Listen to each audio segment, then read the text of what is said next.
This is bedtime. Quick chat.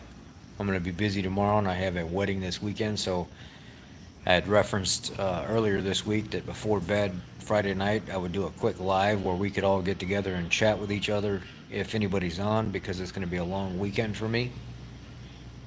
Today, uh, customer came in and he dropped off his F-150 and he wanted it looked at. Actually, it's been here for a couple days. When they finally got around to it because the work was so backed up, the customer came in and he got charged the hour for diagnostics, just like any customer should expect to get charged an hour for diagnostics. And he had some issues with what the tech wrote up in the story. He didn't have the vehicle repaired. And the service writer and the customer were having a conversation about what was going on. The customer started to get upset because he did not like what he was being told, and he did not like the story that was being wrote up on the F-150. And the technician, which is a outstanding technician, other dealerships in the Chicagoland area send this man transmission work because he's good. He learned from an older gentleman that had been in the field for 35, 40 years, and now he's been doing it for 25, 30 years now as a transmission technician. He is literally one of the best in the industry. Even if he hasn't touched the transmission before, even brand new ones that come out within just a matter of hours, he's already figured out what tools he needs, how to tear it apart, and he becomes very, very efficient at it. A couple times doing it, the dude is a genius. So the customer was looking around Google, and the customer said, well, this is what I found on Google, and this is what the TSB said for the lead frame in the F-150s. And he said, sir, this has nothing to do with the lead frame in the F-150s. The lead frame technical service bulletin that's put out in the extension that was put on these F-150s specify criteria that's in it, and you have to follow that criteria. I can't just throw something at your truck because you read something on Google and you think that that is what applies to your truck. Well, it made him even more upset when they were explaining things to him. And he was like, well, what are you talking about? The lead frame is the exact issue. And he said, no, you were having a specific range issue that was popping a specific code with your vehicle, and it didn't have nothing to do with what was on that TSB. It was a code that was not part of that extension. It was not part of that literature that was written. It wasn't even part of what you supplied us with, what you found. So I don't understand how you're telling me how to do my job. I literally followed the pinpoint test per Ford's spec for that code, and I went through with my meter, my pinpoint leads, or my test leads. I undid the connections at the back of the trans. I followed everything step by step by step by step, trying to figure out what was going on with your truck. And unfortunately, I'm going to have to pull apart the valve body and everything else, and there's some stuff that has to be done inside the trans in order to fix this issue. I literally followed the pinpoint test per Ford's literature. Well, I don't think that's right, because everything that this truck is doing, even though the code doesn't correlate with what was in the lead frame extension, you need to do it this way, and I'm not happy with your service. Well, unfortunately, I can't do just whatever you tell me to do. You don't dictate how this works. You brought it here for a reason. Let me diagnose it the way I feel like my profession is pointing me in this direction to diagnose it, and you don't tell me how to do my job. I mean, this turned into a fiasco, man. This guy was lit up in the front of the service department office, literally upset, screaming at the service advisor and the technician. And the technician walked away. He said, I ain't got time for this. I got work I got to do. I did my job. The literature that this guy thinks he found on the internet, where everybody on the internet becomes a professional, and he thinks because he read it, I have to adhere to that criteria. No, it has nothing to do with that. I know about these bulletins. I know how to find them. Sometimes, yeah, you're right. The certain things can bleed over depending on the situation, but this particular situation he had dealt with many times before. But the customer's not always right. I'm tired of hearing that. I'm tired of people always putting the ball in the customer's court, saying the customer's always right. They're not. Sometimes the customer's just flat out full of crap. And sometimes you have to call them on that. And he came back and he was talking to me about it. He was telling me what was going on. And I was like, is he up there right now? And you know me, I like to stand up for people. I like to stand up for you guys. I like to stand up for good information. I like to stand up for quality work. I don't like bad customers and I don't like bad technicians. So when he came back and he was talking to me about it, I almost put down the tools that I was working with to go up there and tell this guy, well, if you don't like what's being told to you, why don't you get out of here? Why don't you go somewhere else? Then maybe somebody else can diagnose it and screw up your transmission instead of coming to probably the best guy in this region. So they ended up shooing the guy out the door. Um, the guy, I guess he ended up accepting whatever it was that he, with the truck. And then I'm sitting down, I'm trying to get my video edited from earlier. I never really take a full-blown lunch. I might take 10 to 15 minutes to get a video cut down, and then I'll post it for you guys, and then I'll go back to what I'm doing. And then I'll work for a little bit, and I'll cut something down that I'm posting, and I'll post it for you guys, go back to what I'm doing.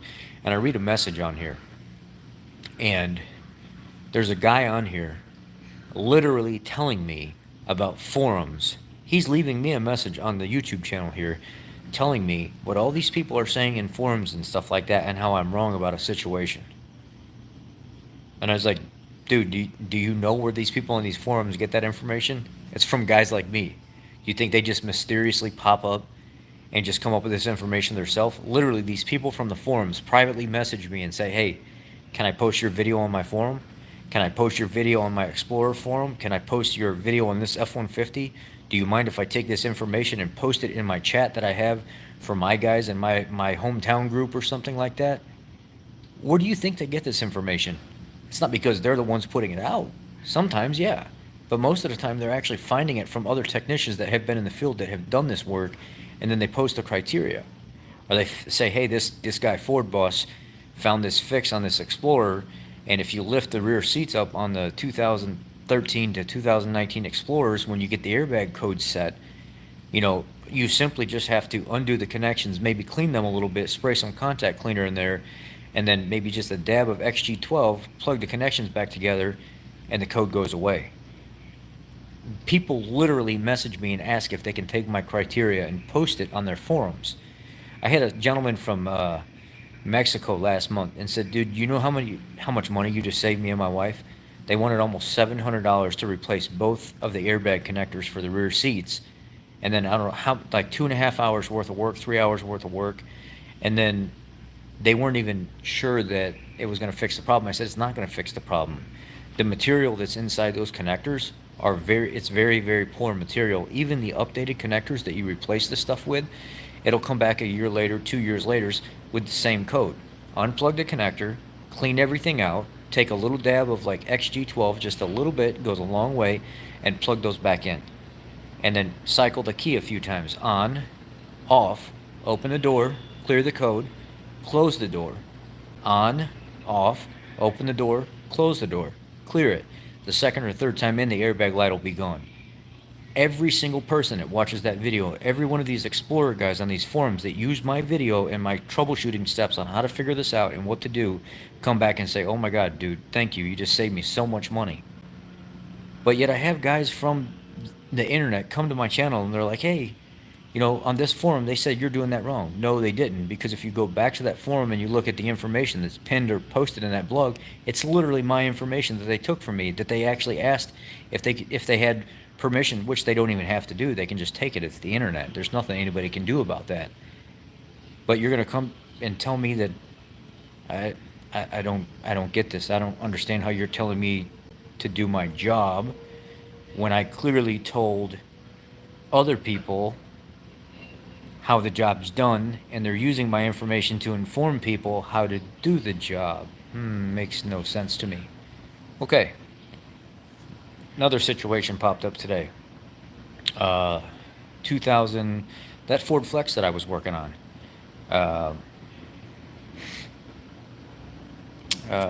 What year was it? 2013 Ford Flex with a 3.5 liter. The fuel pump module I did today.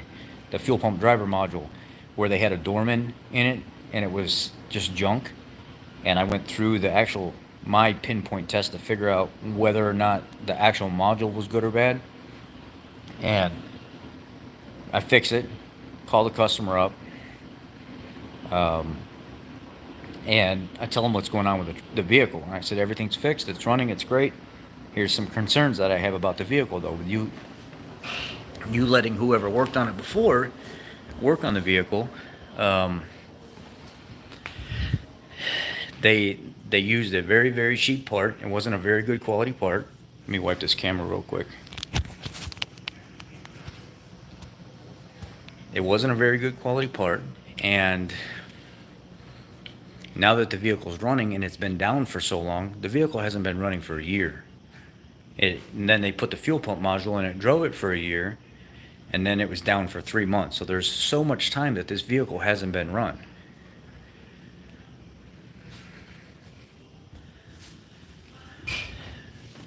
So there's a lot of time that this vehicle's been down, and then all of a sudden you bring it to a guy like me that fixes it, gets it running and stuff like that. What do you think is going to happen to hoses and fluids and stuff like that? It's going to be terrible. What ended up happening is I got the vehicle running for about 30 minutes, and then sure enough, right at the rear heater core in that flex, here's coolant, drip, drip, drip, and I'm getting a puddle on the ground. It hasn't been running forever. And after I told the customer the vehicle was fixed, I go back to the vehicle and I'm like, oh crap, here we go. Ever since you put that fuel pump driver module in my vehicle, now I've got coolant all over the place. Well, this is an ever since type situation where it's actually true. Ever since you put that fuel pump module in my truck, I'm actually leaking coolant. Well, you're right, but why are you leaking coolant? It's because you didn't drive the vehicle for a long period of time. Then it went down again after you started driving it. Now it's up again. Hose clamps are rotten. Rubber hoses are rotten. There's a number of things that are going to go wrong with this thing. And I said, you know what? I'm downing it right now in my stall. I'm not going to do another bit of work to this thing until I can tell the customer everything that I find, and he needs to come into the dealership and stand with me in the stall so I can point this stuff out before I even move this vehicle again, because I'm CYA, covering my ass, covering your ass. So the customer actually came in right before I got out of work. Service advisor, hey, I'm sorry to bother you. I know you're about to go home and you got a long weekend and stuff like that. The customer actually showed up. Do you want to sit here with you? Absolutely. Absolutely. Let me put my stuff down right now so I can explain everything that's going on with this vehicle. So I take him out to the truck and I said, sir, you got a charge light on. So something's going on with the charging system. I hooked the meter up to it, actually started the vehicle up and showed him the voltage that it was fluctuating between 13.9 and then back down to 12.9 and then 13.2 and then back up to 14 volts. And I said, something's going on here and we need to look at that. Well, it's got a brand new battery and it's only a year old. Yeah, but how much time has this vehicle been down and started, jump started, sulfated battery cells, whatever it may be? Something's going on here that needs to be addressed and looked at. So he says, yeah, you know what, I get that. I see what's going on here. Something definitely is wrong, and I'm not faulting you for that. Thank you for showing me that. Now, what's up with the door lock thing, the door jar thing? That was one of the concerns we had, but I'm afraid it's going to cost a lot of money. And I said, nah, typically it doesn't cost a lot of money. What ends up happening is the door lock assembly, or the door mechanism where it's got the switch, the latch, everything's all built into one piece. And I said, typically when they start to go bad, you'll have something like, it'll say the door's ajar or the door's open even though it's closed. It's because that mechanism itself went bad. They don't have the little push button deal anymore. It's all built into the latch. So he was like, okay, that does make sense, because we were having an issue with that for a while, and the kids always get in that door and they slam it all the time, so I bet you something's probably bad inside that assembly. And I said, yeah, or it could be wiring in the door, so I'm going to need some time to actually pull the door panel off, check the wiring and stuff like that. But 9 times out of 10, it is the actual latch assembly. So he's like, okay, I appreciate it. My wife was like thinking that you guys were just lying to us or something like that. And that's not the case at all. I was being sincere and honest about the situation. I wasn't just trying to aimlessly sell this guy stuff. But once I took him to the vehicle and I showed him what was going on, he was like, okay, this is becoming more surreal to me. The fact that I actually get to talk to the technician, he's actually taking me to the vehicle, he's showing me everything that's going on with the vehicle. Now I'm a believer. Now I'm not just thinking that some young salesman that has never been in sales his whole entire life. And I feel more comfortable talking to the technician at the vehicle, showing me what's going on. And I said, if you actually make your way around to the back of the vehicle over here, I just start this thing for like 10 minutes, and if I shut it off, you can see coolant starts dripping on the ground. Well, he looks back there and he sees fresh coolant, and he's looking at me like, well, how could there be coolant there? I mean, why wouldn't it come from the front of the vehicle? Well, you have actually coolant lines that travel from the front to the back because you have a dual AC system or a dual heating and cooling system here, and it's dual control. So he's like, "Oh, I see what's going on." So I said, "Wait a second, let me grab my phone real quick." I went up underneath the vehicle while he was sitting there watching me. I turned on the camera. I started filming the lines and stuff. I showed him the coolant that was literally forming on the line and dripping down as it was going on. And he was like, "You know what? I just want you to fix my vehicle. I trust you now." I mean, my wife wasn't so, you know, keen on trusting, the young service writer over the phone. But now that I'm here, now that I'm with you, now that I see what's going on, I appreciate that. I really do.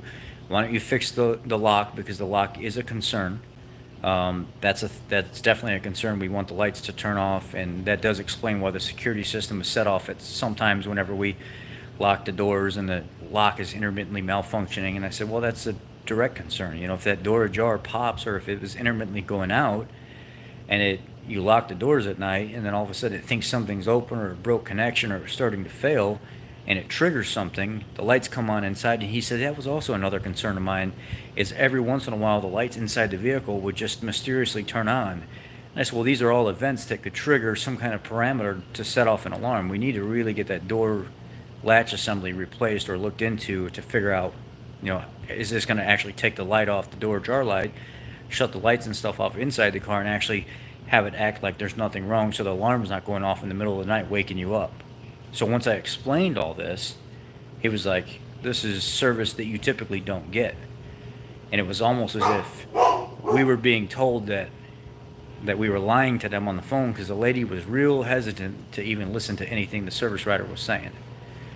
So, knock it off. Now he's going to come over and say sorry.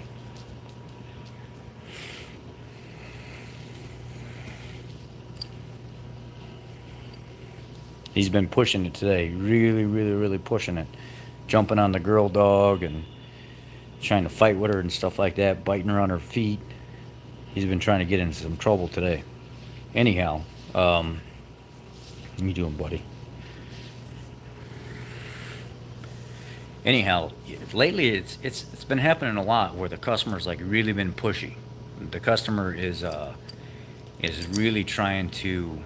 I've seen this uptick where customers are super grouchy and angry and disrespectful and almost yelling. There was a guy that came in a couple weeks ago, and he was literally swearing at everybody in the dealership. He was cursing at them, saying that he's going to do all this stuff or whatever. Luckily there was a police officer that pulled up in his cruiser that needed to be serviced, like a tire or something. Got a nail in it, so we knocked that out real quick for him to get him back on the road, because they're out working for us. They're protecting us and stuff like that, right? So naturally want to keep him on the road working. So we hurried up, got him in the dealership because we have a big account with him. Took care of him. But at the same time, he's seen what was going on with this guy that was in the middle of literally yelling. It looked like he was going to try to fight somebody. And just as soon as the police officer pulled up and seen what was going on, he calmed down. Lately, customers have been absolutely irate for some reason. And then right before I get off work, I'm in the parts department.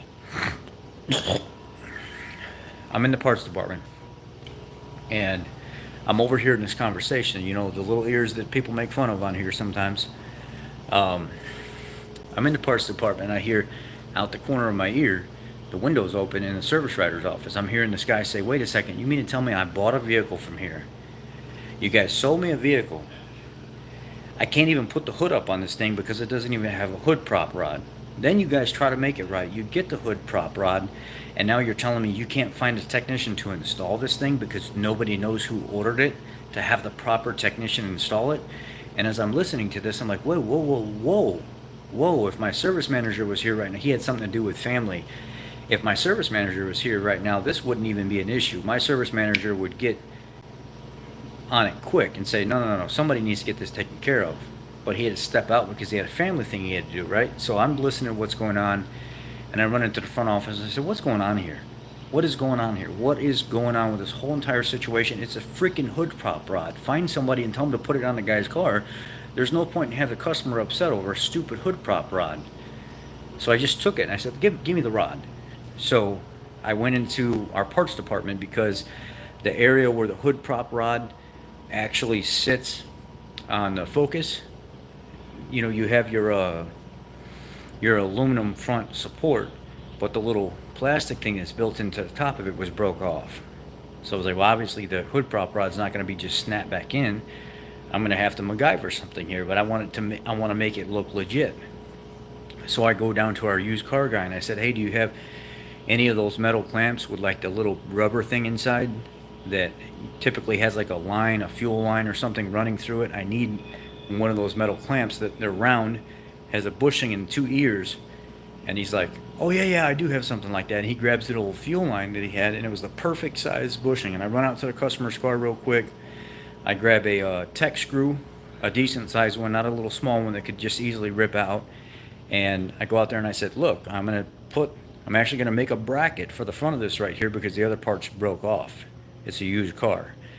We're not going to rip apart the whole front end of this thing just to replace that entire radiator support just for a little eyelet. I'm going to make it. It's going to look professional. One of the quick lane guys, Luke, he's on the channel here too sometimes. You guys have seen his OBS F-150. He came out with me because he wanted to see how I did it. And me and him went out there and we actually marked just behind where the rod goes, self-tapped down, pulled the self-tapper out, readjusted the little bracket and stuff, put it back on, re-anchored it back down inside the rubber bushing, and then laid it back down and snapped it in and pulled it up, laid it down, pulled it up, laid it down. And the customer was like, wow, that's pretty cool, man. How'd you do that quick? Look, man, we're smart. We're not just some grease monkeys or something like that. We can think outside the box sometimes to make the customer happy, and it took all of less than 10 minutes to get it done with just paying attention to what was going on, actually caring about a situation and taking care of it, not to have another customer leave the dealership with a bad experience. The customer came up, shook my hand multiple times, told me thank you over and over again, said, I appreciate all your effort. I understand you were trying to go home. It's just, it is what it is. It worked.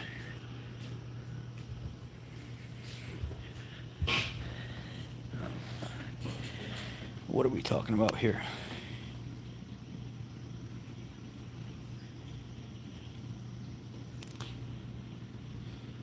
What's going on in the comment section right now?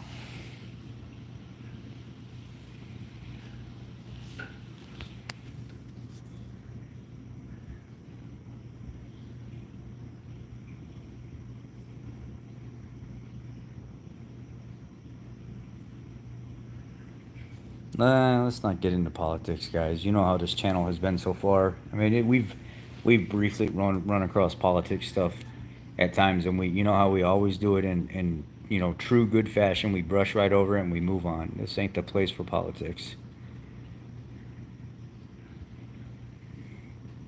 Some people believe in certain stuff here, others don't, but it's never been a topic for this channel because we want to look out for each other. Go Eagles, thank you. Thank you for your super chat. I appreciate that.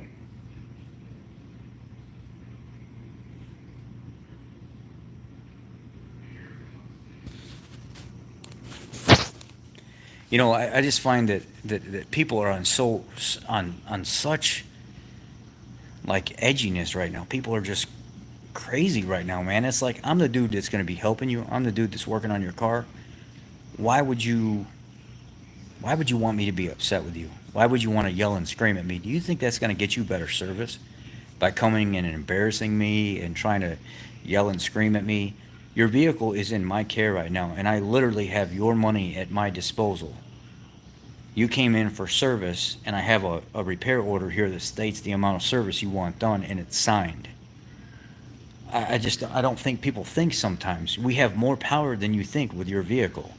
Yeah, you can demand that vehicle all day, but if I did services on a vehicle that you signed that has, listen to this when I tell you this, and I'm not telling you this to threaten you. There's something called a mechanic lien for a reason, right? And if you owe money and you're not paying that money because of services that were done, we can retain that vehicle, especially if you sign the paperwork. And after that vehicle sits for so long and it accrues a certain amount of fees for storage, because we no longer want your vehicle anymore. We don't want it to be sitting on our lot. We want your business, we want you happy, but that doesn't mean we have to cave because you demand something be done or you don't like something that was done or whatever and it's outside the respectfulness of doing business. Some people come in, um, some people come into the dealership thinking that they're going to strong arm or they're going to put their foot down or something like that, and they're going to say, "This is how it's going to be." That's not how it works. You can tell me what you want. You can request something be done a certain way, and I can do it for you because you're a paying customer, and I'm going to do that is within reason. But when people start demanding and stomping and yelling and screaming and swearing and stuff like that, there's no guarantee that I have to do anything for you or I'm going to do anything for you. You know, in a professional business establishment, there has to be some give and take, right? When people come in demanding and they're irate and they're just very disrespectful, there's a certain amount of that you don't have to take anymore. What are you going to do? You're going to call the manufacturer? Call the manufacturer. Just like I talked to the Ford reps the other day when we were talking about quick lane services. They said, we supply the vehicles and we make sure the proper training and stuff is done for the dealership. But at the end of the day, that dealership is an independently run facility. Not all dealerships are the same. You can go into one dealership and they actually go by the manufacturer's book and say, you know what, that transmission service needs to be done at 100,000 miles or 150,000 miles. That's what we're going to stand by. But that doesn't mean the next dealership that you go to is going to say the same thing because they actually see the need in an increased service interval, something to protect the customer's vehicle, preventative maintenance sooner. So not all of them are run the same and not all of them follow the same protocol. They're still run different. They still are owned differently. So it's, I don't know. I have to look at things lately as why is everybody being so crazy? It's just all of a sudden out of nowhere, we've got this like rush and slew of people that have just really been off the rocker, man.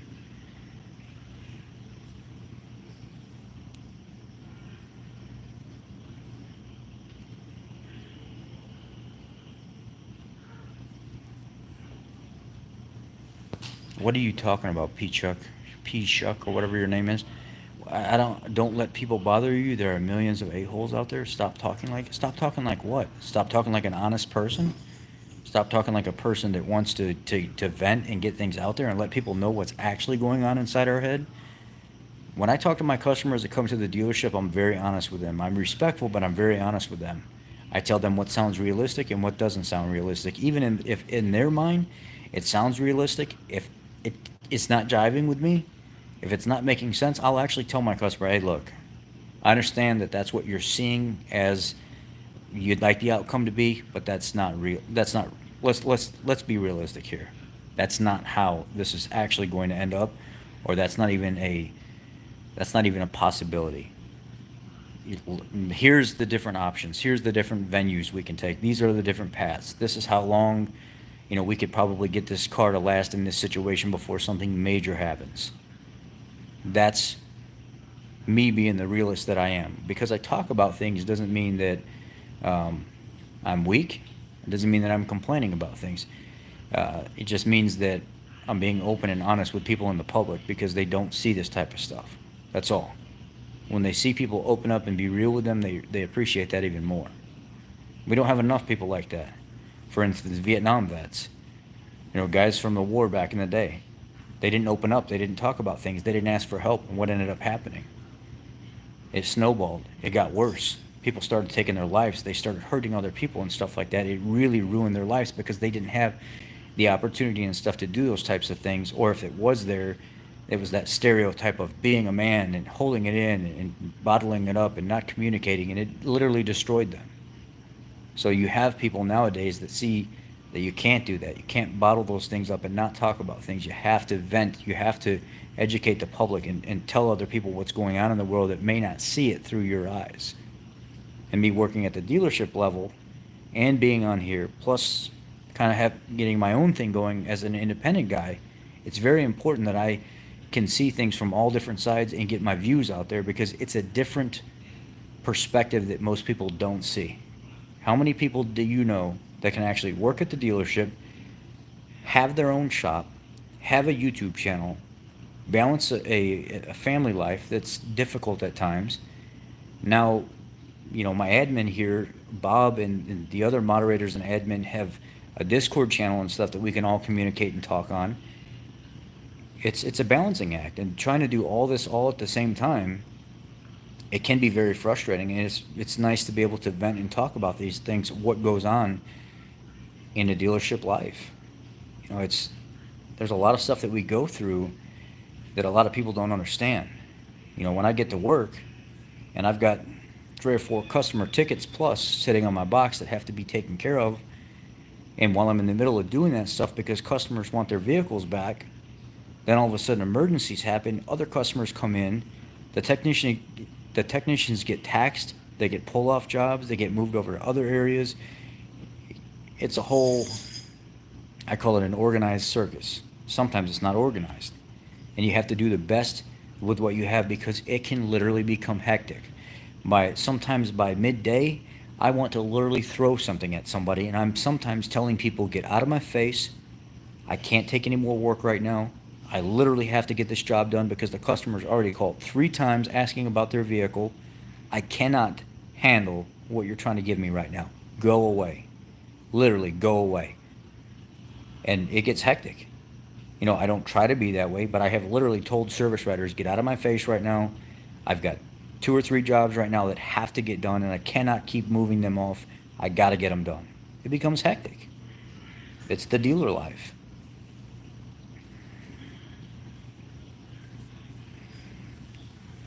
I still work at the dealer. I have my own place, but I still work at the dealer.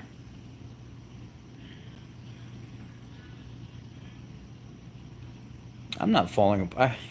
Why are you guys saying all this stuff, man? It just seems a little ridiculous. You sound like you're falling apart. I'm managing.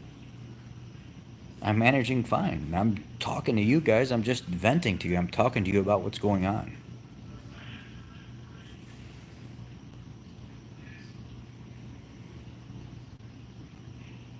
What are they going to do to use this stuff? I don't understand what you're talking about. Some of you guys on here say stuff literally don't even know what you're talking about. You haven't even been on this channel long enough to draw up a conclusion on what you think about me, or what you know about me, or that I'm too stressed, or like you're saying right now, not trolling, just know your boss or fellow employees can use this stuff to hurt you. I have seen it. Okay, I'm done with my soapbox. What have you seen? You don't know this channel yet. You haven't even been on this channel long enough to know what goes on. My whole life is on this channel. My boss watches this channel. Ford Corporate watches this channel. The dealerships from around the country watch this channel. Independent shops have this channel posted to their main screen so their technicians can go to it and look at it. Their lube techs can go reference my oil change videos. Everybody around the world is watching channels like mine, trying to figure out how and what I'm doing to balance my entire life right now, because they don't see stuff like this. I'm managing completely fine.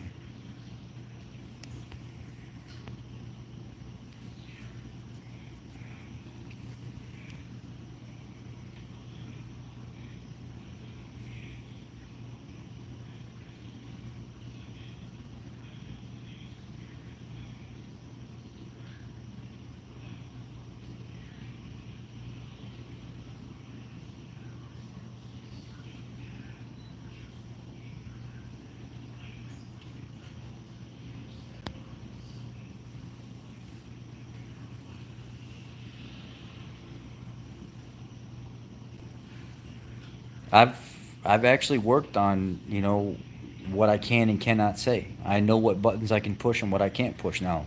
I've already been warned a couple times by people much, much higher than us on where I can, kind of trace that line, but not necessarily walk over it. The one thing that I know manufacturers don't like is when you don't attack their sports cars. Do not talk trash about their sports cars, their higher end cars. They don't like that. They don't like people getting involved in that kind of, gray, dirty water talk. Now, when it comes to the everyday, daily cars that you see on the road all over the place, you can teach people about those problems. You can talk about those issues and stuff like that, as long as you're respectful. That's why you never see me on this channel. That's why you never see me. Hey, what's up? There we go. Power stroke in the house. That's why you don't ever see me trash manufacturers on this channel.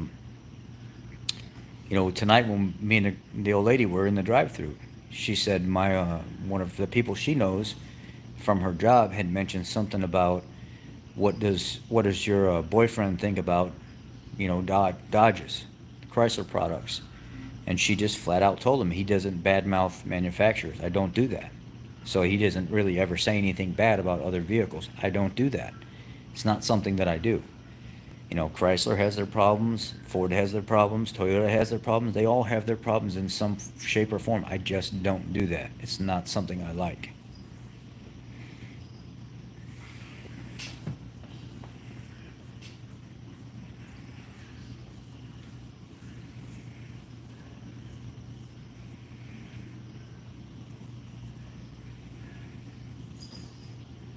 From my experience, what Ford system designs, brake, fuel, ignition, engine design is leading the industry? Is leading the industry? I can't really say right now. I just know the ones that I like the best. Um, I can't really talk about, one as of today. I really like the fact that Ford went to that the dual injection system where they're using the port injection and they're using the direct injection. When I pull apart the engines on these new vehicles that have both types of injectors, the valves are super clean. I really feel like there's a huge increase in actual cleanliness in the induction system overall in the upper end of the motor. So when I'm looking at valves and stuff like that at 15, 20, 25,000 miles with the port injection and direct injection, I love that Ford did that because now there's no excessive buildup anymore. When I pull apart a motor that has 20,000 miles on it for maybe a specific problem where I'm trying to get to like a coolant temperature sensor that's buried in the valley and maybe a rat chewed on it or something like that, I can pull the intake manifold off of it and I can look down inside the cylinder head where the valves actually meet the valve seat, and it's like crystal clean. There's no carbon buildup, there's no junk buildup, there's no grime and varnish and stuff like that. I really like the fact that they did that, and they've continued to do that on the newer vehicles because it keeps everything super clean. The last, I don't know, Fusion that I showed you guys, at 18,000 miles, it looked like that the valves in that Fusion with that direct injection EcoBoost motor it was like 18,000 miles on it, but when we looked at the valves, it looked like it was 150,000 miles with the amount of buildup that was on those valves. But now if you look at the Police Explorer where I had to pull apart cylinder heads, intake manifold, and everything else because of a defect from it was flooding on startup, and it was on a hunch because there was no real codes being set to go down a path of actually repairing it. So talking to the escalated engineer at Ford Hotline, we were just kind of talking, and he was like, I think at this point, with me and you going back and forth, the best thing for us to do is just pull that intake manifold and just replace all the injectors, port and direct injection, and put all new plugs in it, and let's just get this problem solved instead of trying to do all this tiptoeing around and stuff like that. Just replace all the injectors and all the plugs, and let's start fresh with all new stuff because there's just too much gray area here where certain cylinders are flooding and certain ones aren't. So we went through and replaced everything. And when I pulled that intake manifold off that 2020 Explorer, it was so clean inside that motor with that dual fuel injector setup. I mean, it was super clean. And I was like, you know what? This is going to be a clean motor. This is not going to be a junk motor if they can keep it together. Well, you see the problems I've had with the Police Explorers. It's been a nightmare. The customers, not so much. The customer Explorers, we don't really have problems with. There's like little complaints here and there. I appreciate the super chats, guys. Appreciate it.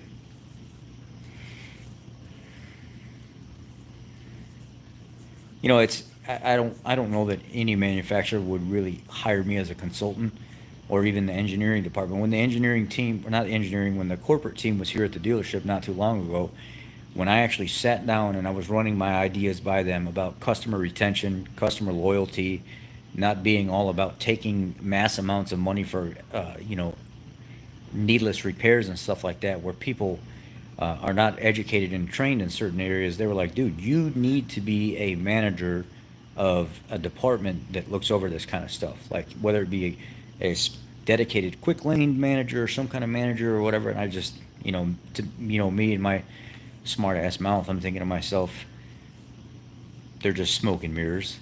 It would it would never be it would never be more than just talk. I don't know that they could ever put me in a position like that, because then I would have to be off of here. I'd never be able to consistently talk to you guys like this without having to watch everything that I said at that point because of being in a higher position.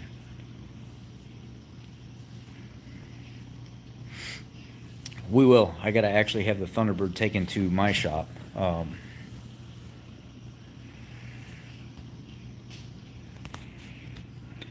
What do I think about DIY AC recharge cans? You know, I think they're okay for topping stuff off, um, but really, if you don't know what's going on in the system or why it's leaking anyway, if it's just, let's just say you get a little bit of a slow leak once a year or once every 2 years or something like that, I don't really see an issue with it.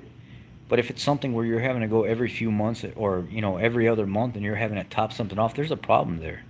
And, with people, if you really wanted to, if the EPA was really as concerned as they are about stuff like refrigerant, then why would they give the DIY guy the option to do that, knowing damn well that there's so many there's so much room for failure with an untrained person trying to top their refrigerant stuff off. You know how many people I've seen in the AutoZone parking lot take a can of refrigerant with that quick puncture tube and go to put AC in their system and be talking or a phone call or something like that at the same time, or not even know what they're doing, and unscrew the can from the wand and AC just blowing all over in the air and stuff like that?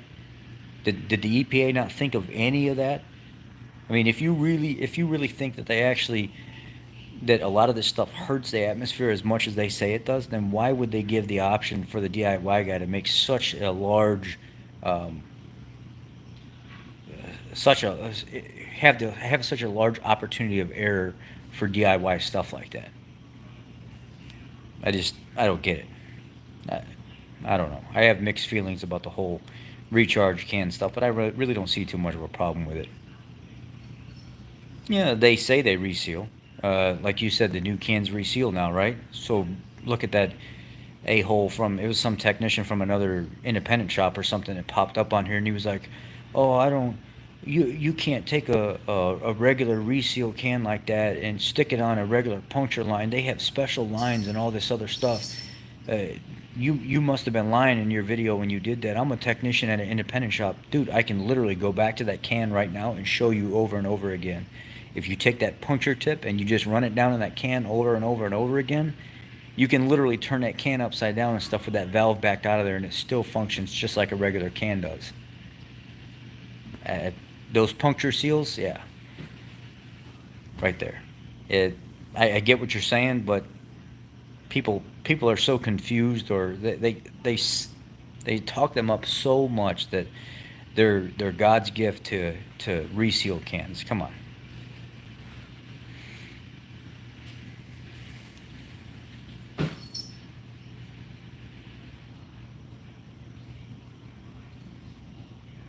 I don't know too much about Autel, but I think the more serious guys, like the more like shop owners and used car lots and stuff like that, other dealers that bring their Ford stuff to us, they run the Autel stuff. They seem to like it better.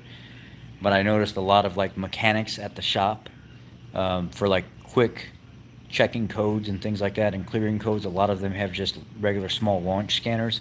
So I'm kind of like on the fence there.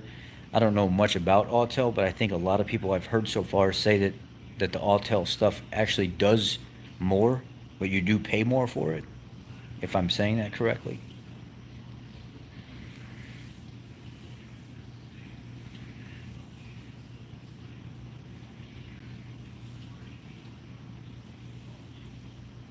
The red truck with the sides cut out of it that was all rusty and stuff, that was a Ford.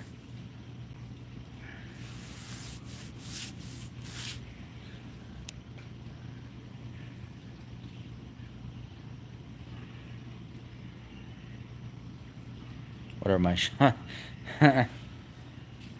my my thoughts on old Scotty? He's a great guy.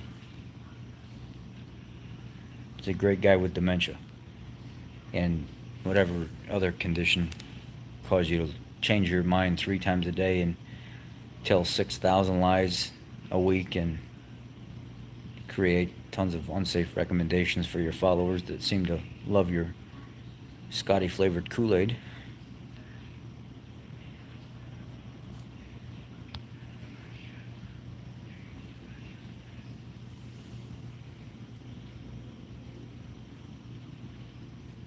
You didn't have to do that. I appreciate that, though. Did you see that? What did he say? Uh, bye, bye, bye. I can't do this anymore, or something like that. And then when the video started, it said, this question is from Sarah Smith from Oklahoma, Oklahoma City, Oklahoma. Scotty, when are you ever gonna quit making videos? It's funny because I'm never gonna quit making videos. I'll probably be making videos when I'm rolling over in my grave. Oh God! And then you get the donkey over in the corner with the teeth or whatever. I'm thinking to myself, oh my God, man, please, please, please stop, please stop.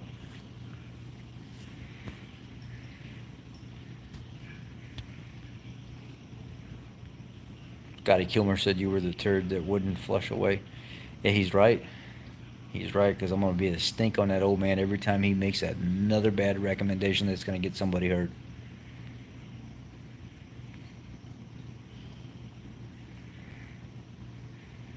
You got it.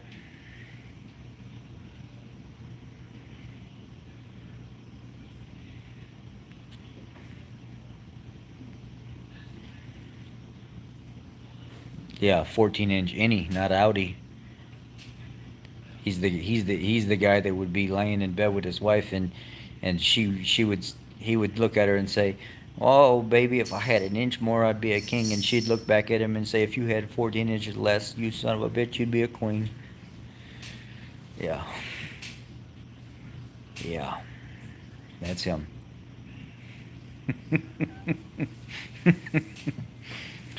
Oh.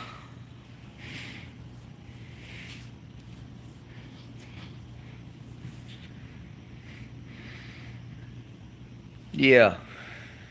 What did Scotty say in particular? I mean, I don't know.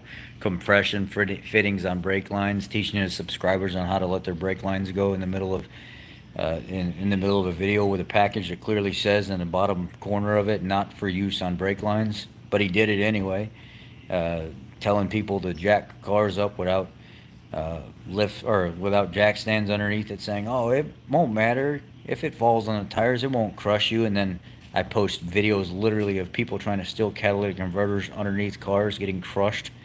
One guy ending up in the hospital. Another subscriber here shared a one where the guy climbed up underneath it and the car fell and actually killed him.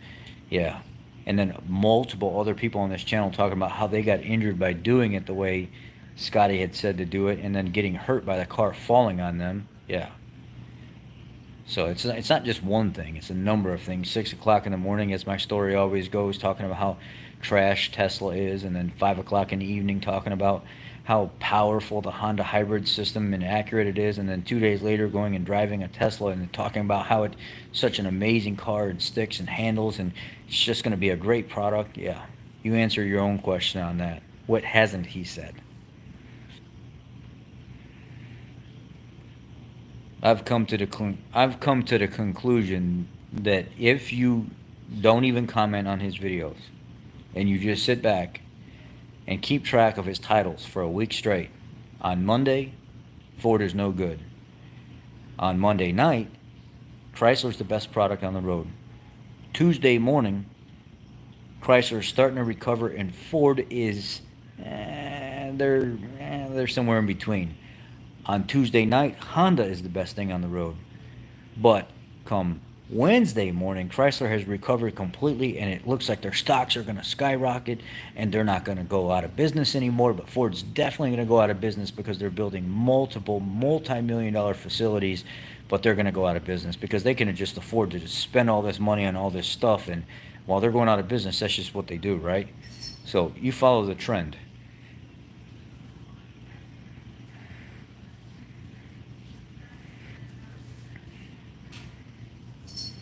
Here's the latest thing, and I don't agree with this. Let's talk about a topic that he actually did nail, that he actually did make a lot of sense on, but at the same time, he was the furthest thing from even actually being in the right ballpark with what actually happens in corporations and the reason behind it. Recently, he said 1,000 Ford employees. First, he said Ford's going out of business. Then he says 1,000 Ford employees are getting let go. And then he talks about all these shenanigans about why it's wrong and stuff like that. If you work for a corporation like Ford, Chevy, Toyota, whoever it is, and you don't expect this stuff to happen to you, you're a fool. And I'm mad that you're being that much of a fool, trying to use Scotty titles. And you're stupid if you don't think this, trying to continue to use Scotty titles. You notice the trend yet? When you are in a position to where technology is changing and things are advancing, and you have a lot of older people in the field that statistically, once they hit a certain limit, they've hit that limit. They don't progress very much past that. Same with technicians in the field. They do it for so long and they learn so much, and they've probably learned more than most of us at 20 years have. They've probably forgotten more than what we've learned at that amount of time in the field. They don't really have the drive to push forward anymore and learn more and more and more and more because they've lived their life. They've contributed to the automotive society and stuff like that. They're winding down. They're getting ready to retire. They're getting paid quite a bit of money for their services if, they worked at a place that was worth a damn. It's almost like they're just biding their time. They're already, they're not so much has-beens anymore as much as they're coasting. It's their time to retire. They've done their due diligence. They've contributed to training up technicians and stuff like that and making somewhat of an impact at some time in somebody's life. A lot of guys at the end of the road, they start to wind down. They start to make mistakes. They start to not do as good a job as they did the previous years that they thought, right before they thought they were going to start getting ready to retire. I've seen it time and time again. Good guys that have done the best work I've ever seen, right before they leave the business, they start falling apart. They start making mistakes. They're having multiple comebacks where they never had comebacks before. Their mind is not set on being there anymore. Their mind is set more on the cruise aspect of getting ready to retire, winding down. Well, a lot of times corporations will come in, new technologies coming out, new vehicles and stuff are coming out. Things are changing, and once they see a lot of people that have been in the field for a long time and they've been in certain spots and positions for a long time, and let's just say certain areas they're losing money, they find reasons to let people go, hire new people, fresh minds, bring them in, create different categories or different positions in their job, and they let them go.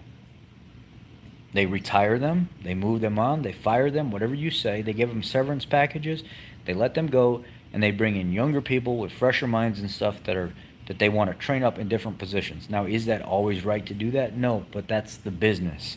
It's how it's done. It's not Ford's going out of business and that's the reason why they're doing this. There's a lot of changes in time in corporations that this stuff happens in. Let's take, for instance, a true scenario. Universal Technical Institute.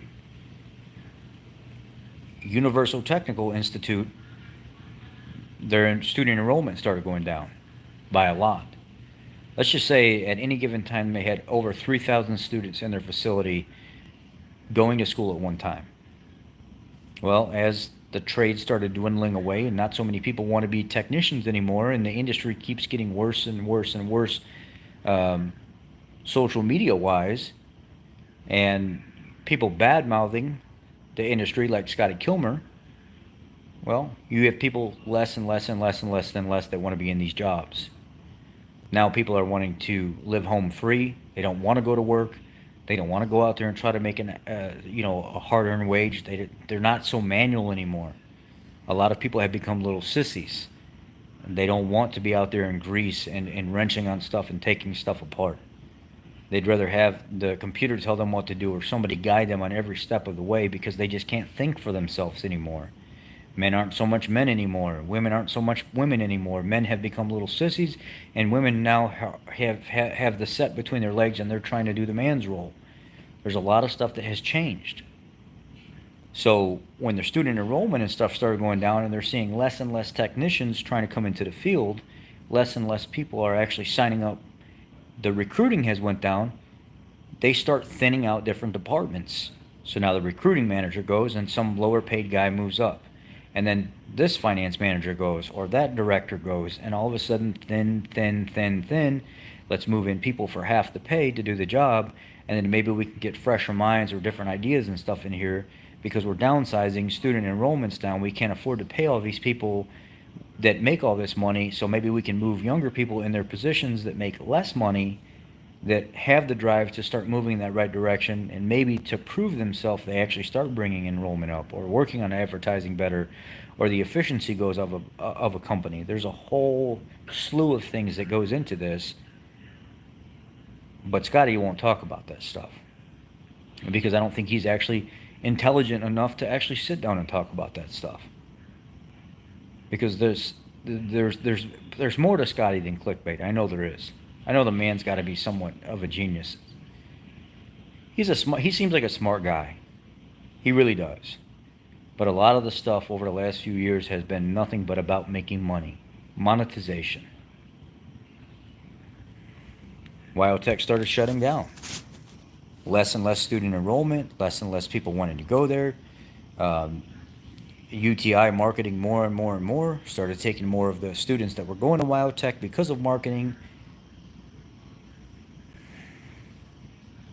There is.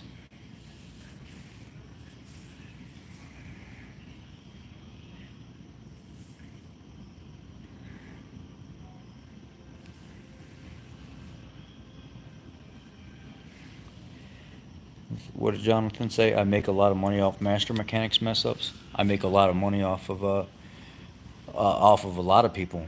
I make a lot of money off other shops. I make a lot of money off independent shops. I make a lot of money off husbands that claim to have friends that do work, and they screw it up royally, and then I end up having to fix everything. And I have videos to prove it. I have a whole library log. So when I typically talk about something and say something, I have a library log to prove it. It's like my paperwork trail. It's my years of social media and experience and stuff all in what can I call my electronic dossier, my electronic library here. So anything that I say can and will be found out right here on this channel, whether it be truth or not truth. And the people that follow me, that have been following me. Now I see a lot of comments from people in social media world that say I've done this and I've done that and I make all this money off other technicians and dealerships and all this other stuff, but I don't see anything to back it up. Because don't nobody have the set down there between their legs to actually create a channel that says all this stuff to back it up. Let's see. I can back up all my stuff. I don't ever see anybody else doing it. Again, we can talk, but I don't see no proof, just a bunch of words. Yeah, 30 years, how do I know? You could be some 12-year-old for all I know that's on here talking right now. You could be an 18-year-old that just got out of tech school or just starting tech school. I don't know who you are, Jonathan Briggs. You might be the smartest guy in the world. You might be the #1 engineer that has ever lived.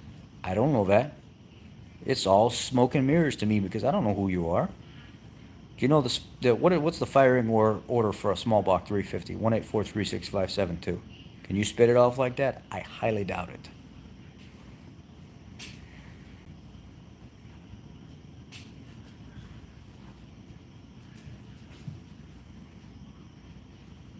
Can you pull out a part of circuit board in front of me and completely break it down and put it all back together?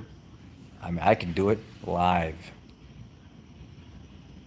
I do stuff on here all. Can you pull a motor in 2.5 hours with no books, no nothing? Just get right to it, slam it out, have it sitting on a table ready to pull it apart. I did it live. I showed the people. I was challenged by a subscriber here that literally wanted to put me to the test. I said I can have that 1.5 liter EcoBoost out of that vehicle sitting on a stand in 2.5 hours, ready to pull a cylinder head or start pulling stuff off the top of the motor. No, you can't. No, you can't. I've been doing this for 30 years. It takes at least 4 or 5 hours to do it. I put the video on live before I even started the car. Had the vehicle tore apart, body up in the air, motor sitting on the stand in 2.5 hours. Literally, it was like 2 hours and 42 minutes. I mean, I see a lot of stuff on here where people complain, or they claim a lot of stuff. and I don't ever see the follow through.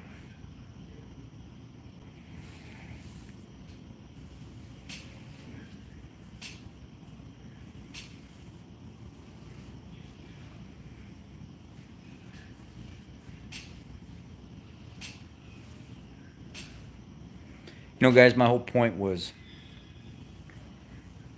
yep, subframe off, E-pass off, everything pulled out of it, motor sitting down, completely separate. Not even the whole thing down together, just ripped every single piece apart to pull it all out of the way to show just the motor and transmission sitting down on the table. Everything. Everything tucked away, lines pulled away, everything in a specific spot, just so you know where everything, not even sloppy, not even stuff all over the place, neat and organized.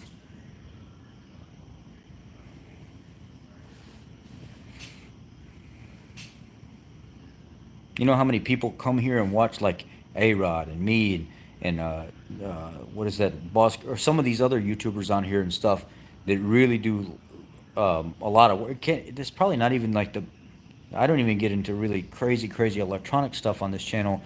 Just some in-depth stuff, but not a lot of it. But people that are in other jobs like nurses, doctors, engineers and stuff that actually see what we do at the dealership level. Some of them look at that and they're like, you know what?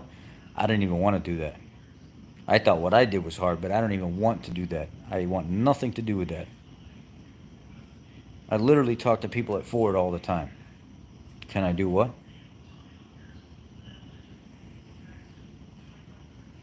Kirk, I worked at International before I started with Ford. I worked at Rush Enterprises in Ottawa, Illinois. I worked at the Rush Truck Center in off 55 in Cicero. I think it's Cicero. I worked at Mac. Worked at Peterbilt. I worked at a topsoil place out around, let's just call it Glendale Heights, Illinois, on all their equipment, their earth moving equipment, their dirt sorting equipment. I worked down south in Grant Park, Illinois, for a excavating company on their private land. All their equipment, from farmall Cubs to old John Deeres to excavators, all kinds of stuff. I mean, I've pretty much done. I haven't done everything in this industry. Even drove the trucks. 60, 70,000 pounds of fertilizer, back and forth, back and forth, back and forth. I mean, I haven't just wrenched. I've done all kinds of stuff in this industry to give myself some kind of experience to say, okay, I don't know everything about that, but I'm definitely probably good at doing something if you need my help. There's a lot of people claim a lot of stuff on here, and a lot of people are just full of it.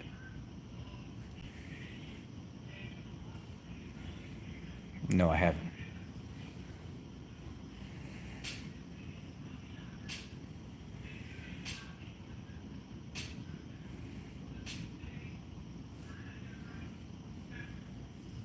Coach Fay, have a good night. I appreciate you. Thank you.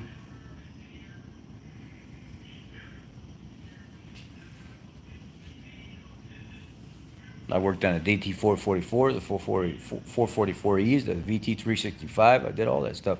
Worked on Bluebird stuff. I worked on any of the old Detroit stuff. The first motor I ever pulled apart was a 60 series, because the bull gear, on the back of the bull gear, there's another gear drive, and the teeth were missing off of that gear drive.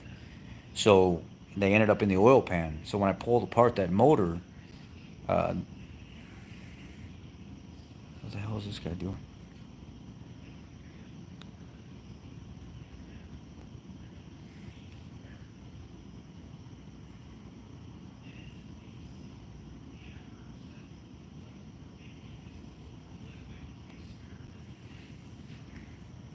The first motor I ever worked on was a Volvo sleeper cab, and it was a 60 series. The bull gear, the back gear on the bull gear actually shattered some of the teeth off of it and ended up in the pan. So when I drained the oil and stuff like that, got everything cleaned out, my shop foreman was like, look, we got to use this truck. We don't have time to down it. You're not going to be able to go through this whole motor and stuff like that. We're going to have to take our chances. See that Detroit 60 series book over there? Grab that book, follow the steps, put a new bull gear in it. I probably turned that motor over about 200 times before I had that motor in time after I installed that bull gear. It was a nightmare. I'd never done that in my life. And that was the first time I ever touched one of those big motors, and it was super intimidating.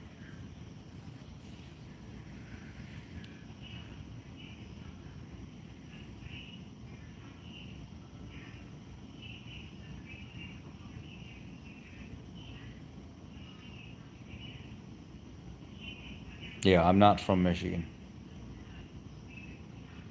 My mother is though. My birth mother is from Battle Creek, Michigan. My brothers and sisters are from the Grand Rapids area, and then my father is from Haleyville, Alabama, and some of my uncles and aunts are down like I would say Lafayette, Louisiana, uh, Alexandria, Louisiana, Pollock, Louisiana, Gina, Louisiana. Some of them are down by New Orleans and Baton Rouge.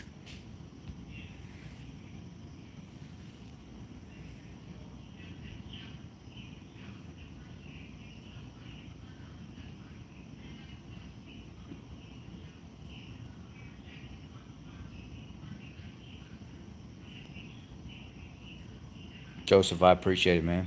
Thank you.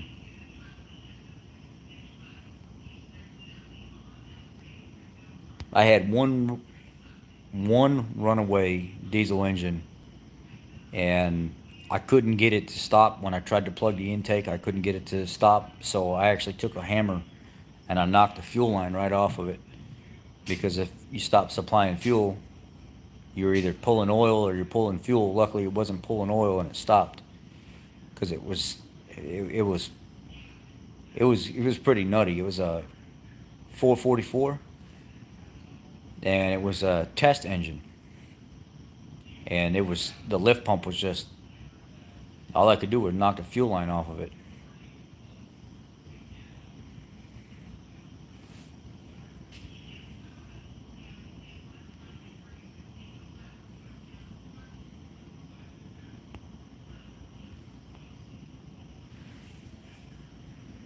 What was the earlier ones? The earlier motors that they had in we had a grain truck come in the international dealership in Ottawa, and it was a Detroit, but it was a one. I never worked on it before. It was it a supercharged and turbocharged engine or something like that? Am I saying that right? Was it like a V12 or a V16 that had both a supercharger and a turbo, or something weird about one of those earlier Detroit series engines, and it had like some odd combination or something.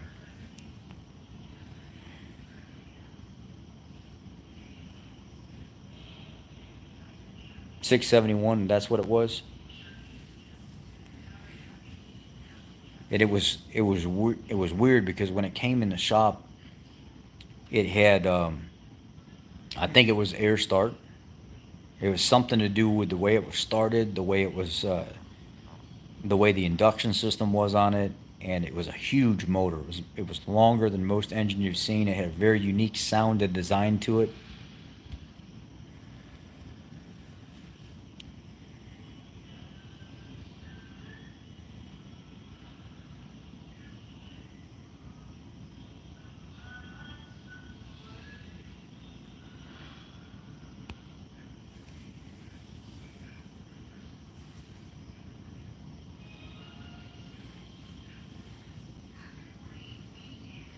I have found myself happier because I've with you guys here, it almost gives me another branch to my family. So a lot of people don't understand how important this is to me.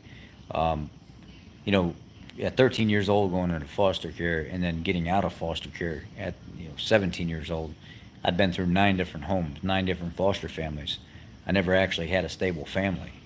And then after leaving that and going out on my own at 17 years old, and then going into the working class and paying taxes and everything else, then joining the military, and then getting out after all, the craziness of my life, I never was able to really establish a hardcore family or something long term. So once I started learning a little bit more about social media and stuff, and realized I had a niche in this career, um, and I could help people through my experiences and stuff in life and the things that I've learned, I thought, why not be a part of other people's lives? Just because you don't have that immediate family in your life at the time doesn't mean you can't build relationships and utilize social media to your advantage and actually meet people and build your own little friendly family and stuff like that instead of being depressed and You know how many times I thought about taking my life and doing all kinds of stuff in my younger years because I didn't know how to contain myself. I didn't know how to build relationships. I didn't know how to actually work problems and stuff out because I was so hard on myself. And then once I started reaching out more and more on social media and talking about things and letting people into my life and people letting me into their lives, it changed my life. Those feelings went away, and I've met some really, really good friends, some people that have built great relationships and stuff with. I have my family now with my girlfriend and her girl that I call my daughter. I mean, treat her like she's my daughter. I'm all she knows as a father figure now, other than her papa. It's been a huge thing for me, and social media has definitely helped me learn to communicate better, what lines I can and can't cross, and it's also helped me learn that there's a lot of evil people in the world, and you don't need to let people take advantage of you, even if somebody uses your job or your social reputation to make you look like a bad person. As long as you're standing up for what you believe in, that's all that matters.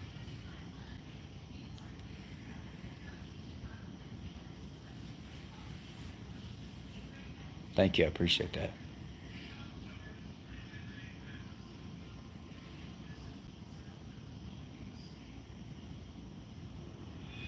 So in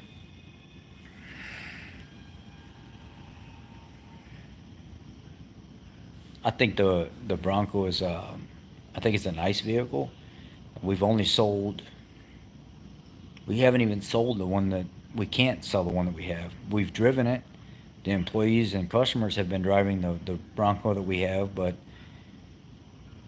it is really easy to work, pull the doors and stuff off, and you know, add features and stuff too. It seems to be a little bit of a problem because everything's got to be programmed, but it's a really neat vehicle. It makes a lot of power. It's fun to drive. It's very, very stable when you get it in an awkward position. Like if you're driving off of something, like in the back of our lot where the gravel and stuff's at, when you drive across the huge, like the bigger rocks and gravel and stuff, that thing just cruises right across it like it's a boat. You barely even feel anything. It really is a piece of machinery. I mean, it's a unit for sure. I don't have a real strong opinion about the Bronco right now, but I think it's from what I've seen so far and the experience that I've had with it, I really enjoy it.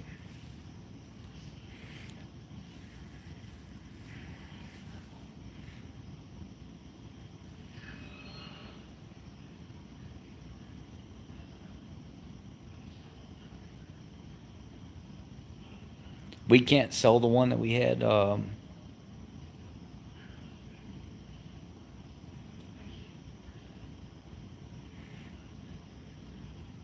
Is it really necessary to replace suspension bolts every time on a 2020 Mustang? The reason that they are having people do that is they're finding that after people replace the bolts, even though they're technically still good, they've seen issues. So they would rather not have to deal with the safety part of it, and they just say replace it. If it's under warranty, you replace it. They don't even want to take a chance. So that's why they're doing it. Personally, do I think that you replace the bolt? Oh, no, no, I don't. I think it's just wasting money. But that's my opinion. I do what the manufacturer tells me to do because of that. But if it was my vehicle and it wasn't under warranty and I was working on it, I'd throw some blue Loctite on it and shove the sucker right back in if it wasn't damaged.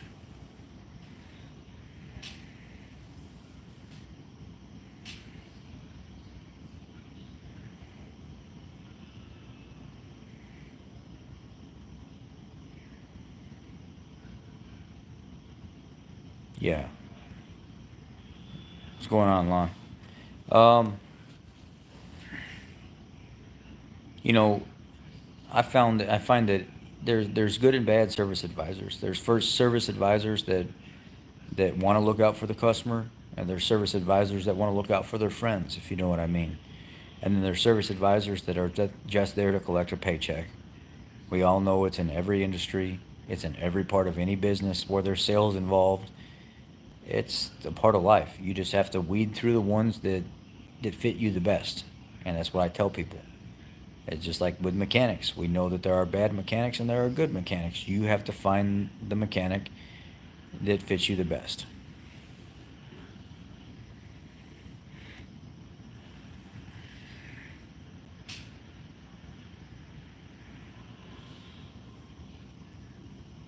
I've had good service advisors that look out for the technicians and they look out for the customer, and they're great at balancing all that out. But then I've had really bad service advisors that you have to look at them and you're like, are you seriously trying to sell this right now? I don't even want to do the work on this because it's not even necessary. Or why are you trying to add this to my workload already? I'm already overwhelmed, and if you're having me do this on top of what we're already doing to the customer's vehicle, and we have to wait for parts for this, you're down in the vehicle for several days when the vehicle is completely fine to be driven right now until we can get parts and stuff in, we can get the customer back in at a more convenient time. But then there are service advisors that they're already good at that. They've been doing it for so long, people trust them. They're just good people, and they already have all that well balance of all that going on, and they can automatically figure everything out without needing somebody to hold their hand.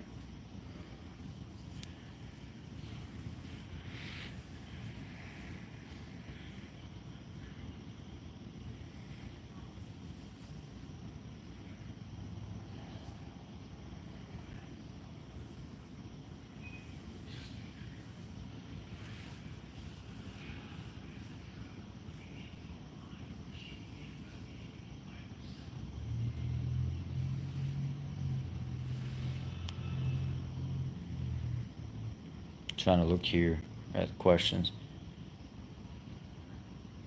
What do I think of using Marvel Mystery Oil with every oil change? I don't think it's a bad thing. I think if you've got a pretty clean vehicle as it is, it's not necessary. But at the same time, not really going to hurt anything.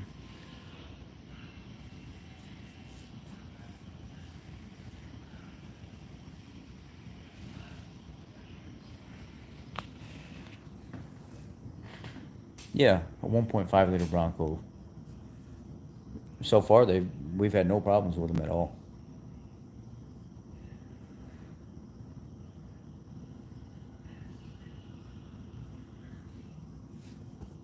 Where's this? Where's the call out kit, little mouse, leaving little?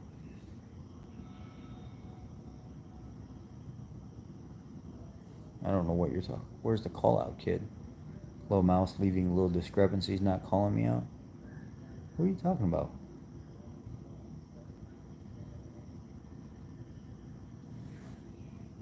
What's my opinion of other techs that you have worked with?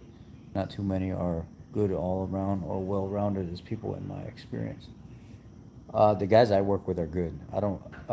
I've had experiences before where you have good technicians that are good with interior work, but they suck everywhere else, or guys that are good with transmission work, but they suck everywhere else, or guys that are great engine rebuilders, but they just suck everywhere else. But the guys at my shop, I mean, they're actually really good. They're willing to do anything, learn anything. They don't complain about stuff.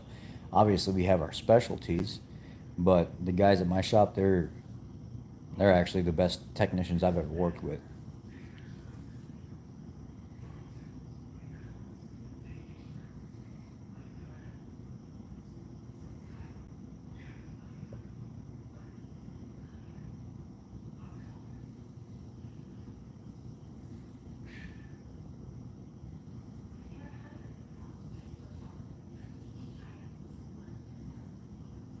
I want to buy a new Bronco just to put a 5 liter Coyote motor. That would be pretty sick.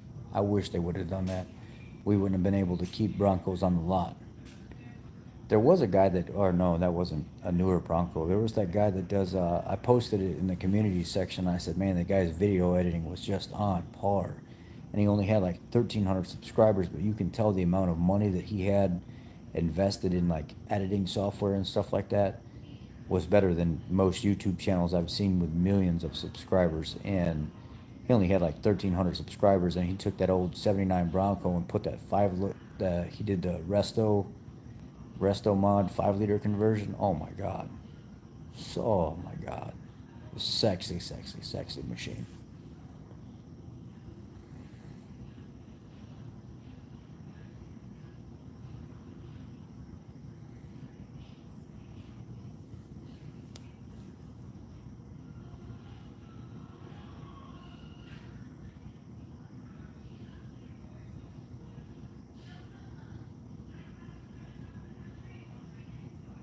Yeah, I mean, I've run into bad mechanics.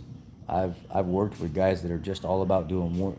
They don't even care about customer pay work. They want warranty work because what they try to do is they'll try to rack up as much warranty work as possible just to fill up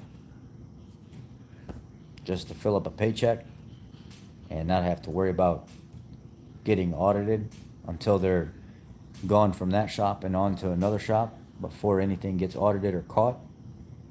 Yeah, I've worked with hacks before at many different garages that claim they do good repairs, but they suck.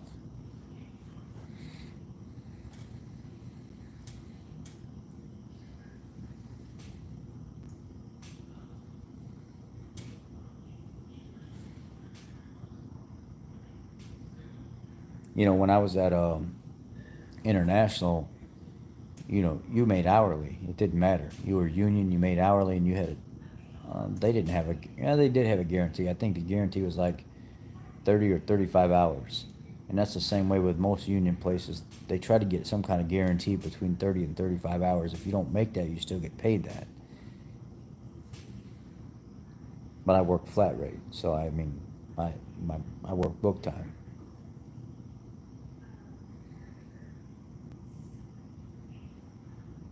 I'm not sure if he is.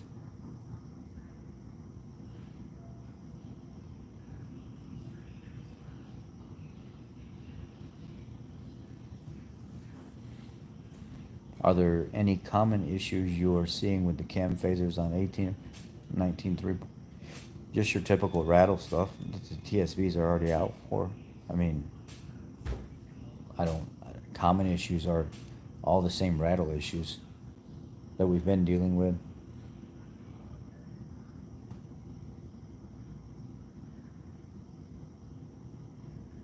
Jonathan, man, I'm just giving you crap because you're giving me crap. I'm on a live stream right now. If somebody's going to jump onto a live stream and try to challenge me and expect me not to say something, come on, man. I have to say something. I got to at least stand up for myself. You didn't offend me, man. I mean, you're not collecting my paycheck. You're not making my paycheck.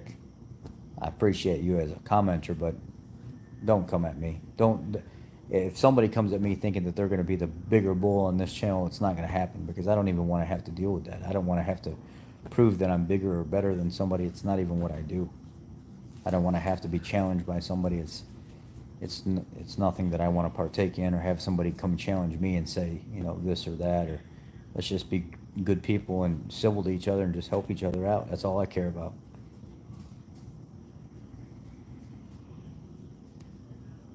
I guess you don't want to badmouth Ford on their placement of the 6R80 trans cooler. There's a lot of stuff I don't like about what Ford has placed, and I often do talk about that stuff. I've never seen your name before, R5000SI, so maybe you're new here, but I definitely have openly spoke about things that I don't like about Fords. I even have specific videos talking about the problems that I see with certain vehicles and I don't like. So you got to spend some more time here before you make that assumption. Have I ever built a race car? Oh yeah. My favorite car that I built was a 1986 Chevrolet C10. I pulled it out of Louisiana. It was powder blue, had a smashed in fender. I ordered a new fender for it. I ordered aftermarket grill for it. My uncle had a 4-bolt main small block 350 sitting in his garage with the cylinder heads and everything off of it, and I had a 2-bolt main in the truck. So we put the truck back behind his house. The square body Chevys are my favorite looking trucks, and the Fords from that era, from like the 70s and 80s, are my favorite ones, all the way to like 86. Those are like my most favorite. And I took the block out of the truck that I had and I gave it to him. And then I took his 4-bolt main to Napa and I dropped it off. And I had them do the cam bearings, freeze plugs, clean everything up, bore it out to a 355. And I had them vat everything to make sure, Magnaflux or whatever they call it. I had them do all kinds of stuff. there was a little crack that they found that didn't make it all the way through. I don't know if it made it all the way through, but it was a little start on one of the edges. So they actually cleaned it up and repaired everything. They gave me the block back. It got an Eagle forged rotating assembly, Edelbrock E Street heads that I ended up pulling the springs on and upgrading to like the 9,000 RPM rated, the Performer series. I think it was called the Performer series. Is the next one up from the E Streets. And the guy at the Edelbrock line was like, really, all you have to do is just upgrade to the better set of valve springs, and you basically have a Performer head, and you save yourself money. So we upgraded the springs, and I run 200 shot through that motor. It had a Holly 750 MSD ignition. It was like cheap Hedman long tube headers. I beat the living hell out of that truck. Ford 9-inch, reinforced, was some kind of airbag 4-link setup that my uncle created with custom fab tubing, and everything was tied together. It was a neat truck. It was a gutted truck though. It was just nothing but a race seat and a Turbo 400 out of an RV that we had to have the tail shaft, the emergency brake assembly removed, and then dropped it off of the trans builder, and he built it with all like Kevlar bands and clutches and all kinds of stuff. So you purposely had to get this transmission hot just to get everything to lock up because of the way it was built. And I think I paid like $1,400 for him to, just an old retired trans guy that was just looking for something to do. He had his own little one-car garage that he would putz around and do transes every once in a while, and I ran across him out of Jonesboro, Arkansas. And I took that transmission down to him, and I got it back about 3 weeks later, and it was just flawless. The transmission only had 30,000 miles on it when the motor went on the RV, and it was a nice truck. Painted it, took the truck to Strawberry, Arkansas, and had a guy walnut blast it and go ahead and etch prime it and everything for me. And when I got it back up to northern Arkansas, where I was in college, we actually painted it 2009 GMC Storm Gray. It was just beautiful. Beautiful, beautiful truck. A lot of memories. Love that truck, man. And then I had several Fox body Mustangs that were race cars. One was a two-tone red and black notchback with a 456 gear set, 306 nitrous motor. That was a fast car. It was an 8th mile car. That was a fast car, really, really, really fast. C4 trans. I think it was a C4 or C6 in that thing. I'm not sure what we had in it, but I've had multiple cars. Nothing, I never had a vehicle more than like 550 horse, something like that. Never had a vehicle more than that. So that's what I'm looking forward to with this Thunderbird, the 4i Thunderbird. I have the 85. I want to build that to where that one. I want to make 800 horse with that car, depending on what I do with it, how I can find parts, and how I can tie the body and stuff together. That's the plan for that car. That car is going to be a roller car. It'll be one of those cars that nobody expects on stock style suspension to move like it does.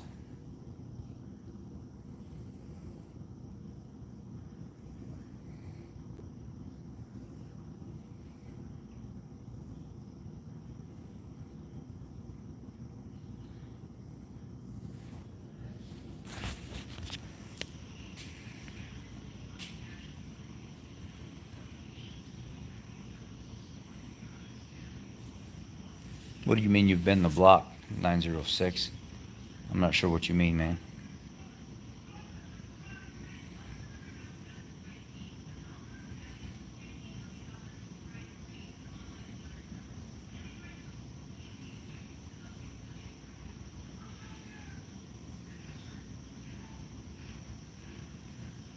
Go Eagles, sleep well, man. Have a safe weekend. God bless. Kirk, thanks, man. Thanks for stopping by.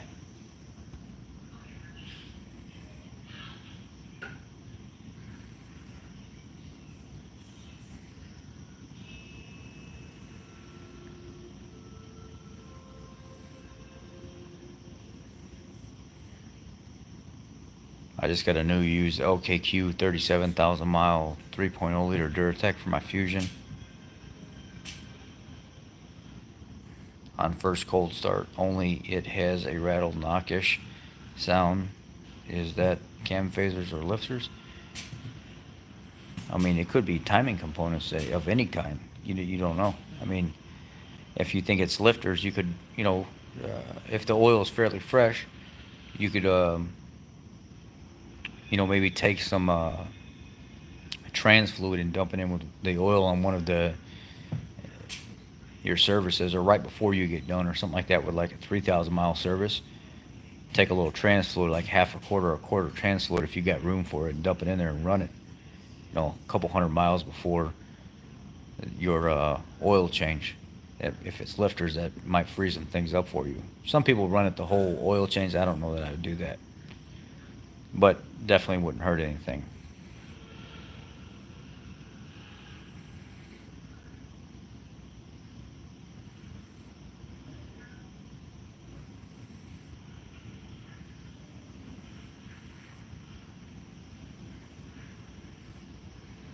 Yeah, they put those. So Beezer 12 wash. What's that man say? Beezer 12 washing beard. I never read your name all the way through.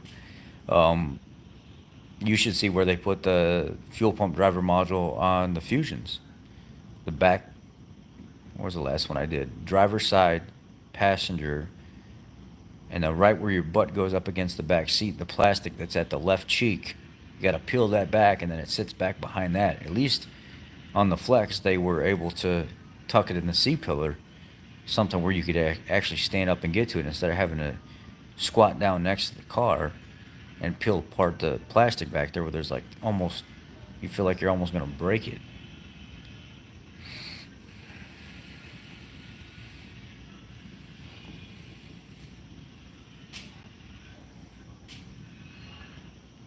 Yeah, I have to be careful though, Kratz. I mean, I just have to be careful what I say so I don't lose my job. But I mean, I've just straight asked my general manager and my service manager. I hope this never becomes a problem, because um, I'm not in a position to where I could choose the dealership over the YouTube channel. I would choose the YouTube channel first. I mean, I really love what I do at the dealership, but this is becoming like a thing for me to really grow on for the rest of my life.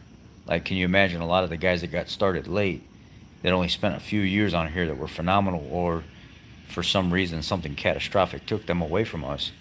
I mean, I literally have the rest of my life to continue to grow and do this. So I couldn't choose the dealership life over walking away from this. This is everything to me now. I mean, it's really grown. The support is there no matter what. This is always going to be there.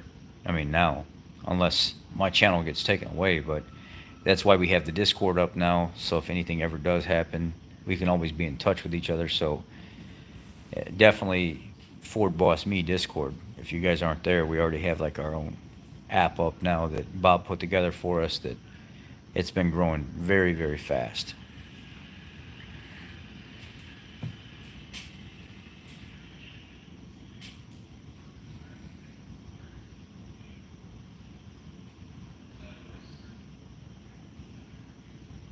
You are talking too much. Answer more questions. Boring stream. State worker, you just literally started communicating on the channel today. Are you trying to tell me how to run the channel? How about this? If one of the admin are on again, Richard or somebody else, if you're on again, if this guy chooses to run his yap again, just get rid of him. I don't need these clowns on the channel. Guy comes here for help, but then demands that I answer questions as people are on here listening to me talk. Little girls, man. Get rid of this clown next time, if you don't mind, please. Next time I see him, if he says anything ignorant, I'll remove him myself if we're off the live stream. I ain't got time for these clowns. Is a Raptor a good daily? Absolutely. Especially if it's a 14 with a 6.2 in it. Lovely. No, I'm not seeing any issues with the new 2.7 F-150. Good night, local guide. Thank you.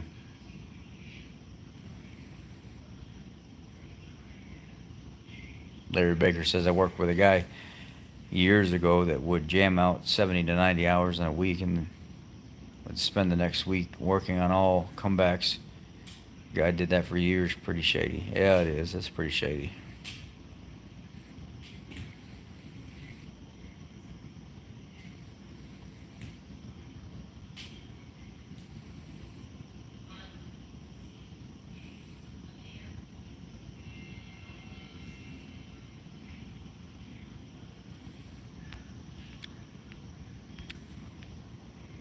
Wait, I see a super chat here that I didn't see before. What a breath of fresh air. Professional, knowledgeable technician that is confident and component. Ignore the trolls. Thank you. I mean, I gotta say something. I gotta address the idiots somewhat. I appreciate the super chat, though. Thank you.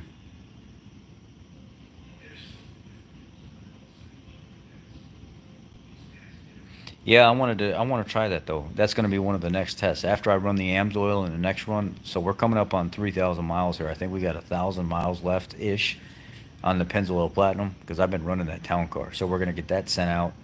I don't know when the mobile specs are going to come back. I'm waiting on that any day now because I sent that out a while ago. So then I'll send out the Pennzoil Platinum Ultra, get the results back on that from the lab test. Then we'll do AMSOIL. And I want to try that Shell, that 5W30 for gas trucks. I'm going to try that. People have been really asking me to put because the additive package is supposed to be so much better than what we're used to. That's going to be one of the upcoming tests as well.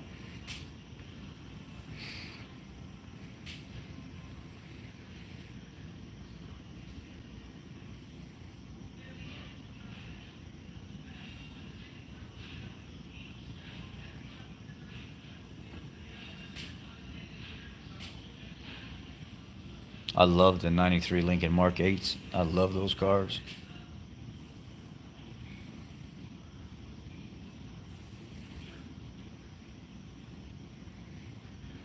We had a guy that was mad at the shop foreman, and he ran his mouth to him, and he was yelling and screaming at him and everything else. And instead of the shop foreman getting him in trouble, he took the chain hoist at the top of the roof and took a chain and put it around a young kid's box, and then took one of those big hooks and hooked it to the center of the chains and drug his toolbox all the way to the top of the rafter, like 30 feet in the air, and then went and got the man lift and drove over there and took the chain and threw it up over the rafter, the pole chain, and then lowered it back down, and then went and parked the man lift over in the corner and took the key, stuck it in his pocket, so whenever the kid came in, he's like, where's my box, where's my box, all this other stuff. He's couldn't find his box, and he walks out to the middle of the shop and he sees it hanging from the rafters up in the ceiling. Everybody's working on their vehicles and stuff. He's going around freaking out. Oh my God, how am I going to get that thing down and everything else? And people aren't paying attention to him at all. They just stay on their job. Hey man, I ain't got time. What are you talking about? Oh my, I don't know nothing about that box being up there. Just left him go all day, right? He's having to borrow tools from people. Can I borrow a screwdriver? Can I borrow sockets and stuff like that? At the end of the day, he goes up to the shop foreman and he says, man, I don't know what I'm going to do. I got to get my box down. Somebody's playing games with me and stuff like that. And shop foreman pulls the key out and gives him the key. And he says, there's the key that man left right there. You ever drove one of those? And he said, no, I never drove one. And he said, well, wait till we clear out all these trucks here. And we're going to sit around the shop and we're going to watch you operate that thing. Get over here and get up there in the air and get that thing back down. He said, you ever run your mouth to me again, you'll lose your job next time. I'm not playing with you. You don't run your mouth to people that are teaching you. You're still new. At least he gave him a warning, but he made him up. He said, man, that kid was backing all over the place, didn't know how to operate that thing, jarring it back and forth, almost fell off the damn man lift and all kinds of stuff. It was a comedy show where everybody's sitting around watching him trying to do this at the end of the day. It was a Friday, too. So he said it was great to end the work week just laughing, and finally kid gets up there, gets the chain unraveled, gets his box and stuff down. He never did run his mouth to the shop foreman again.